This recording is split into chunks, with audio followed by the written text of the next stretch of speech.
नमस्कार सर। नमस्कार सर। नमस्कार। सर क्या नाम है आपका? श्री मान सिंह कुशवाहा।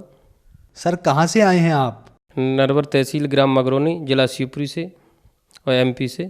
सर संत रामपाल जी महाराज से नाम दीक्षा लेने से पहले क्या आप कोई भक्ति साधना करते थे? जी सर, कैला देवी जो राजस्थान में पड़ती है और हनुमान जी की पूजा करता था मैं।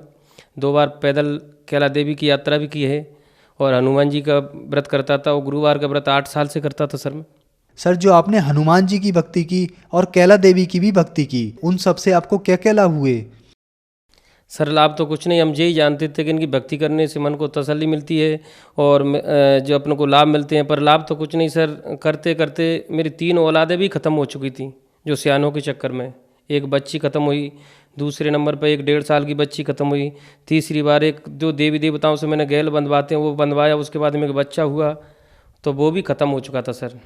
ये लाभ कुछ नहीं होता था, फिर भी आशा बंधाते थे कि आप सही हो जाएगा, एक बार और देख लो। मेरी एक बच्ची, बड़ी बच्ची है जो नामदान से पहले जो हमारे देवताओं पे जाते थे, हमारे परिवार के, हमारे चाचा जी में एक भूत आते हैं पर जिसको परीत बोलते हैं, वहाँ पे गया। लड़के की खुशी में मैंने उसके मुंडन करवाया, जो मूड पे बाल कटवाते हैं, उस मुंडन को करवाने से, उस जिस दिन मुंडन करवाया तो मेरी बच्ची का उसी दिन से दिमाग पागल हो गया सर। और जब मैंने उनसे फिर दोबारा वो चौकी लगवाते हैं, उसको चौकी लगवा के पूछा कि मेरी बच्ची का दिमाग कैसे, तो कहते आपके पूर्व जन्म के जो पाप हैं और जो आपको किया तो भोगना ही पड़ेगा, ये बोलते थे वो हमारे घर के देवी देवता। मेरी पत्नी का कान से पानी बहता था, जो सब डॉक्टरों से मैंने उपचार करवाया, जहाँ तक मेरी दौड़ थी वो करवाया, और जो पैर अपने आप सूज जाते थे और अपने आप फटक जाना बंद हो जाते थे सूजना, तो उनका भी उपचार करवाया पर कोई लाभ नहीं मिला था।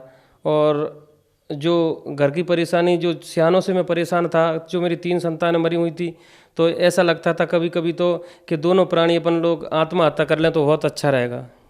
ये परेशानी मेरे ऊपर चलती थी, सभी को पता है, पूरे गांव वालों को पता है सर कि ऐसी ऐसी परेशानियों से गुजरता था। और 31/5/2013 में मेरे घर में आग लगी लड़ाई के कारण से सर, जिसमें जो विवाद हुआ उसमें मेरे मकान में आग लगी। तो उस समय ये दास बिल्कुल जैसा खड़ा है ऐसा ही खड़ा रह गया था सर।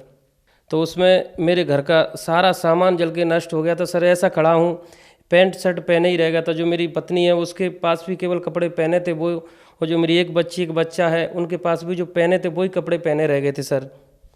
तो ये मेरी परेशानी चल रही थी सर पिछली मेरी ज़िंदगी में। तो सर संत रामपाल जी महाराज के बारे में जानकारी आपको कैसे मिली?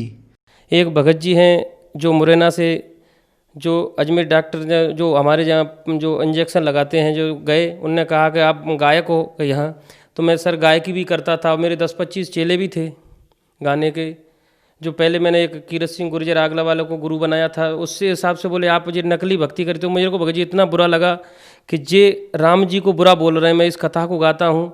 तो सर जी मैंने उसको देखा, और जो मेरे पिछले मैंने गाया था गाने के गुरु कीरत सिंह गुर्जर थे सर आगरा वाले, तो उन्हों को जब एंड हुआ तो मेरे को वो याद आया। उस भगत जी ने कहा कि मुझे वो दिन याद आया कि सारे देवताओं को गाने वाले, गान करने वालों की डॉक्टरों ने लेटरिन की नली यहाँ से उधर से निकाल दिया था। तो मुझे वो दिन याद आ गया भगत जी कि जब हमारे गुरु जी जो गा रहे हैं उनका इतना हाल है तो हमारा क्या होगा। उस दिन से मैंने भगत जी गाना बंद कर दिया, और धीरे धीरे उसके कहने के, भगत जी के कहने के अनुसार मैंने संत रामपाल जी महाराज जी की शरण ली। तो सर संत रामपाल जी महाराज की शरण में आने के बाद क्या आपको कोई लाभ भी प्राप्त हुए?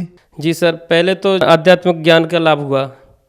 दूसरा लाभ ये हुआ कि जो मेरी पत्नी है वो महीनों से एक देवी की भक्ति करती थी, मैं भी कैला देवी सब देवताओं की भक्ति करता था। 8 साल वो जो गुरुवार का व्रत भी रखा। तो मेरी पत्नी 9 सोमवार तक एक देवी के पास गई और वहाँ कहती थी कि मेरे मायके के लिए मोटरसाइकिल की व्यवस्था कर दो। गरीब था सर, तो वो व्यवस्था नहीं हुई। एक दिन मैंने मजाक में कहा कि आप हमारे महाराज जी, हमारे गुरुजी से कह के देखो, आपकी देवी तो सुनती नहीं क्योंकि पत्थर की हैं, तो हमारे महाराज जी से आप कह के देखो। तो बोले तुम्हारे महाराज जी सुन लेंगे, एक बार कह के देखो। तो उनने सर रक्षाबंधन की 5वीं को हमारे महाराज जी के आगे दंडवत किया और कहा कि आप कह दोगे मोटरसाइकिल आ जाएगी तो मैं मान जाऊँगी। तो भगत जी 6वीं के दिन खबर आया, और 7वीं के दिन भगत जी जब फ़ोन आया कि मोटरसाइकिल आपकी आ चुकी है, आप ले लीजिए। पत्नी ने कहा कि आप देख लो, पैसा तो चाहिए। तो सर जी हमने देखा, जो उस डिब्बे में पैसा रखते तो हमको पता था कि उसमें 1500-1600 रुपये शेष है हमारे रखे हैं। तो हमने अपनी पत्नी को कहा उसमें देख लो, बोले नहीं कर्ज तो आप लेना ही है। जब हमने मालिक की दंडवत करके संत रामपाल जी महाराज को प्रणाम करके उस डिब्बे को खोला तो उसमें 5665 रुपये निकले सर। और उस पैसे को लेकर कुछ शेष थे। तो उस समय हमने 7वीं के दिन सर जी हमारे घर में मोटरसाइकिल आ चुकी थी। उसी दिन हमारी पत्नी को महाराज जी पर पूरा विश्वास हो चुका था, संत रामपाल जी महाराज पर। और सर जी मेरी एक गाय है जिसको बिहाना जो पागल कुत्ता होता उसने 4 जगह खा लिया था। मोहल्ले वालों ने कहा कि भाई साहब आपकी गाय को पागल कुत्ते ने खा लिया, इसको इंजेक्शन अथवा कोई दवा दिलवा दीजिए। हमारे गुरुजी ने बताया, संत रामपाल जी महाराज ने बताया है कि बंदी छोड़ कुछ भी कर सकते हैं।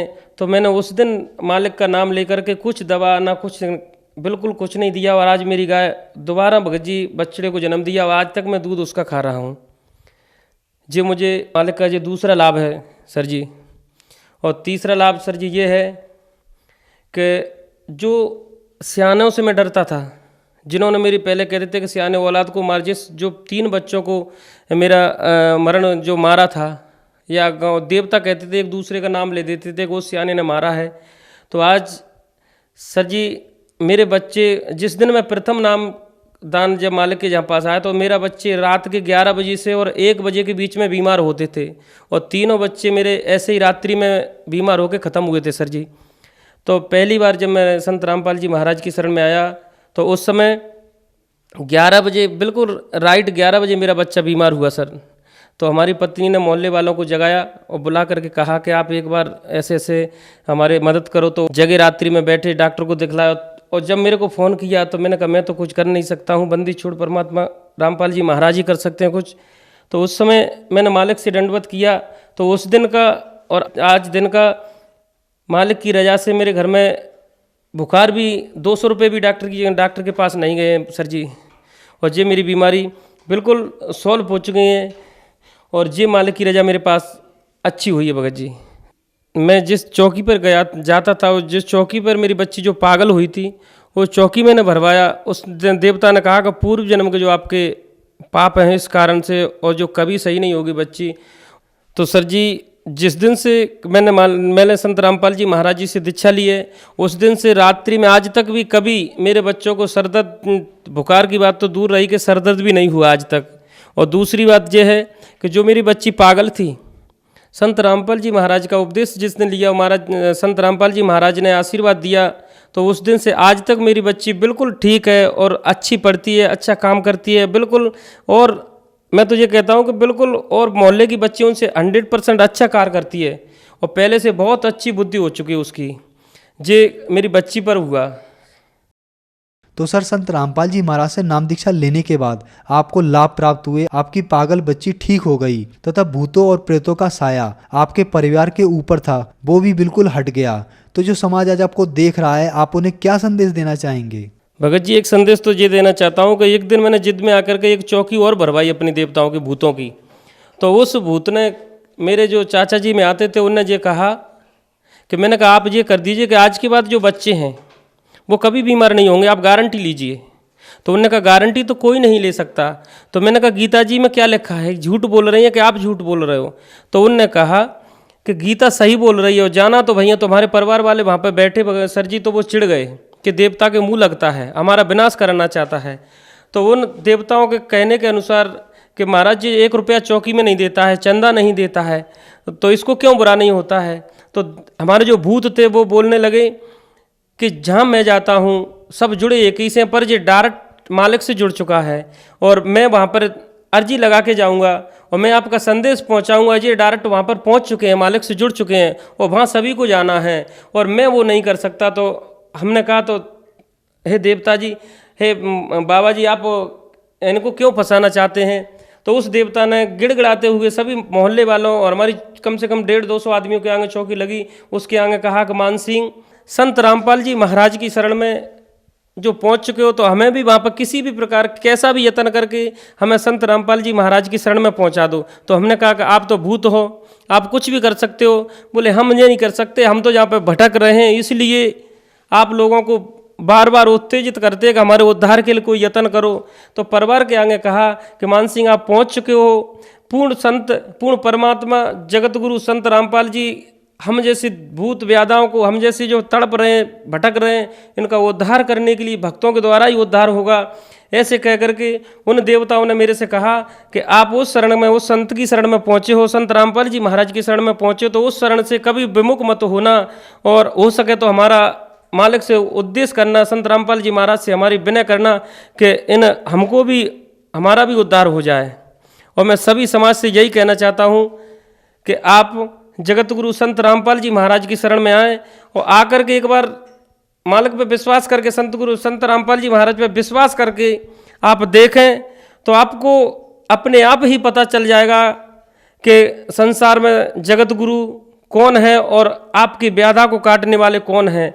संत रामपाल जी महाराज को छोड़कर या सृष्टि में या कहीं तक कोई भी ऐसा कोई उपाय नहीं है जो भक्तों का या गरीब या संकट टारने वाला कोई है, संकट मोचन है तो पूर्ण ब्रह्म कबीर साहब या जगत गुरु संत रामपाल जी महाराज हैं, या संसार में भक्तों को तारने के लिए आए। तो सभी समाज से मेरा नम्र निवेदन है कि आप जहाँ तक भी सुन रहे हो तो जगत गुरु संत रामपाल जी महाराज की शरण में आकर के और अपना उद्धार करवाएं और अपने उजड़े परिवार को बसाने का प्रयत्न करें। सर, संत रामपाल जी महाराज की शरण में कैसे आ सकते हैं? सर जी, संत रामपाल जी महाराज की शरण में जिस जहाँ पे भी जो भक्तात्मा सुन रही हैं, तो बहुत से चैनलों पर संत रामपाल जी महाराज का सत्संग आ रहा है। उस सत्संग के नीचे एक पट्टी चलती है, उस पर मोबाइल नंबर आता है। उस मोबाइल नंबर पर संपर्क करके तो वो बता देंगे कि जहाँ पे भी नज़दीकी नामदान मालिक का है, संत रामपाल जी महाराज का जहाँ पे भी उपदेश मिलता है तो वहाँ का पता वो बता देते हैं। और वैसे तो संत रामपाल जी महाराज ने तहसील तहसील, गांव-गांव ऐसी भक्तों पर रजा की है कि सबको घर घर जा कर के उपदेश की प्रेरणा भक्तों के अंदर दी है।